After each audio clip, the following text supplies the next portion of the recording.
Tu es déjà entré dans un Ikea pour acheter une bougie, une seule bougie, et tu es ressorti 2 heures plus tard avec un sac plein de trucs que tu n'avais pas prévu d'acheter. Ce n'est pas un hasard, ce n'est pas de la malchance, c'est un système, conçu avec une précision chirurgicale, et le cerveau qui l'a inventé est l'un des plus brillants du XXe siècle. Ingvar Kamprad fonde Ikea en 1943 en Suède. Il a 17 ans. Au début, il vend des stylos, des portefeuilles, des cadres photos, par correspondance. Rien à voir avec les meubles. Puis, dans les années 50, il se lance dans le meuble. Mais à l'époque, les magasins de meubles en Suède fonctionnent tous de la même façon. Tu entres, un vendeur vient te voir, tu pointes un meuble, on te le livre. Kamprad déteste ce modèle. Il veut quelque chose de radicalement différent. En 1958, il ouvre le premier vrai magasin Ikea à Älmhult en Suède. Et il fait quelque chose que personne n'a jamais fait. Il crée un parcours. Pas un magasin avec des allées et des rayons, un chemin, un seul, qui serpente à travers tout le bâtiment. Tu entres par un point, tu sors par un autre. Et entre les deux, tu traverses tout. Salon, cuisine, chambre, bureau, salle de bain, décoration, rangement. Même si tu viens pour une seule chose, tu vois tout le catalogue. C'est ça le génie. Mais le parcours n'est que la partie visible. Ce qui se passe dans ton cerveau pendant que tu marches, c'est bien plus calculé. Le parcours Ikea utilise un principe appelé l'effet Grün, du nom de Victor Grün, l'architecte austro-américain qui a inventé le concept du centre commercial moderne dans les années 50. L'effet Grün, c'est le moment exact où tu oublies pourquoi tu es venu. Tu étais focalisé, tu avais un objectif, je viens pour une étagère. Puis, à force de traverser des univers différents, ton cerveau passe en mode exploration. Tu n'es plus en mode achat ciblé, tu es en mode découverte. Et en mode découverte, tu achètes impulsivement.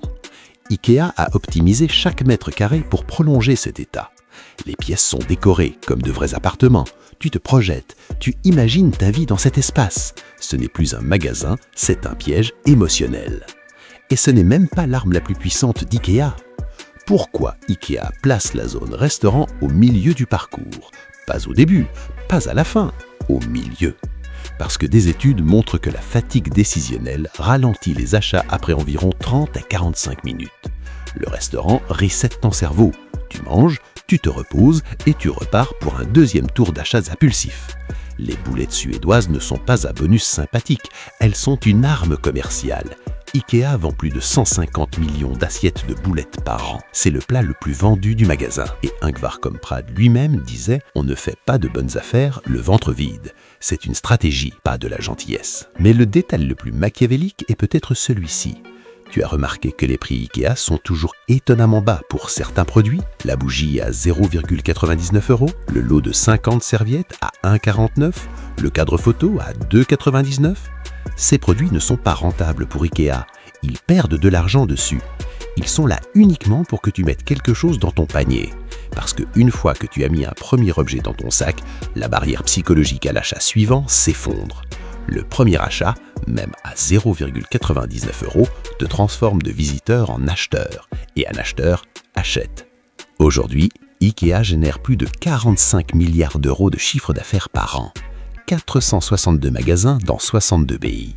Et le modèle du parcours forcé n'a quasiment pas changé depuis 1958, parce qu'il est redoutablement efficace. Certains magasins ont ajouté des raccourcis, des passages secrets pour aller directement au marché, mais ils sont discrets, quasi cachés, parce que Ikea sait que si tu les prends, tu achèteras moins. Le labyrinthe n'est pas un bug, c'est une fonctionnalité. Si tu veux comprendre les mécanismes cachés derrière les objets et les lieux de ton quotidien, abonne-toi maintenant. Et dis-moi en commentaire c'est quoi le dernier truc que tu as acheté chez Ikea sans l'avoir prévu. Je parie que tu as au moins 3 exemples. La prochaine fois que tu entreras chez Ikea, observe le chemin sous tes pieds, les flèches, le parcours, les mises en scène. Tout est conçu pour que tu oublies pourquoi tu es venu et que tu repartes avec bien plus que ce que tu avais prévu. Parce que Ikea n'a pas révolutionné juste le meuble en kit, il a révolutionné l'art de te faire acheter ce que tu n'avais pas l'intention d'acheter.